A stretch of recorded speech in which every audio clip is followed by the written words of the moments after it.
This video will show you how to do a table join in ArcGIS Pro. For a table join, you need two things. You need a feature class with, well, you don't really, you can just join two regular tables. But for our purposes, you need a feature class that has some sort of geometry. These are polygons, polygons of the US states. And a table that is not geographically represented, that we want to join its information onto those states. The thing we need to look at is that we have a column that matches exactly. So over here in the US states, we have a column called all caps, which has the names of the states in all capital letters. And two word states like North Dakota are written with a space between them, and they're not abbreviated in any way like N Dakota or anything like that. Over here in the table of invasive pneumonia, we do have a little further down, we do have those state names written that way. We also have some extra fields up here at the top for the regions.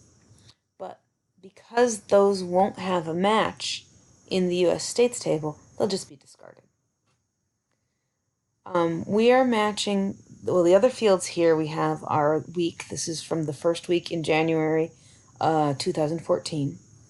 We have the number of cases of pneumonia from that week. And what we're interested right now is the median over the last 52 weeks cases of pneumonia by state. So let's perform the join.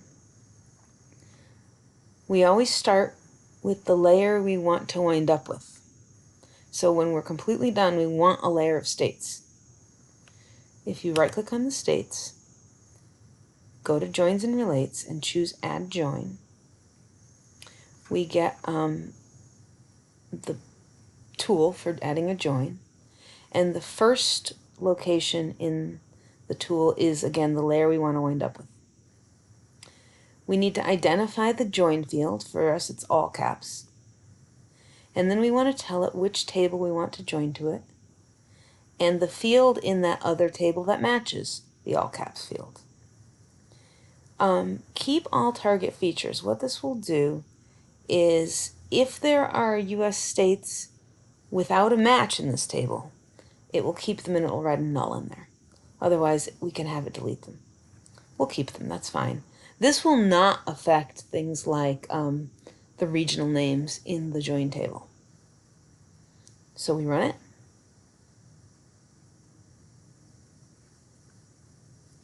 And let's go inspect our table.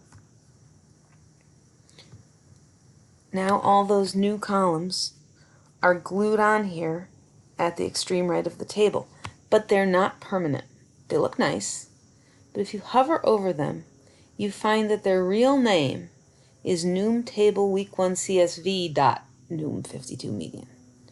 They are prefaced by the name of their table. And then when you go back over here, you see that these are prefaced by the word state, state, state. So it kind of shows you that this join is just temporary. You could right now click on this layer, go to Joins and Relates, and remove this, and you'd be back to your original layer. If you want to keep this join permanently, you need to right-click, Data, Export. And so what we could call this now is something like, oh, hold on, we don't want to change our input features, excuse me. We want to keep that as US states. We're going to put it in the geodatabase associated with this project, and we'll give it a name like States Noom Joined or something like that, to indicate that we joined on this data. So we run it, and the new layer pops up in our table of contents. I'm going to remove the old layer. I'm going to remove the old table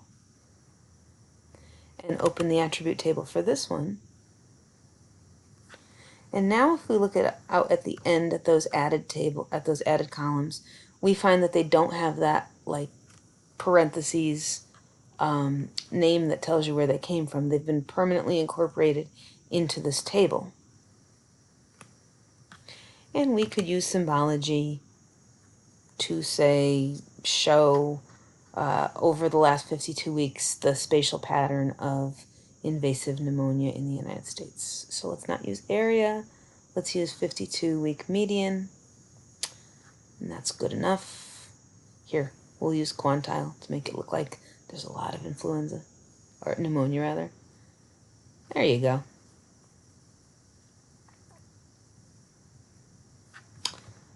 And so you can see where invasive pneumonia happened. I don't know what happened to Pennsylvania. I thought we were keeping all features, but that one must not have any data. All right, table joins.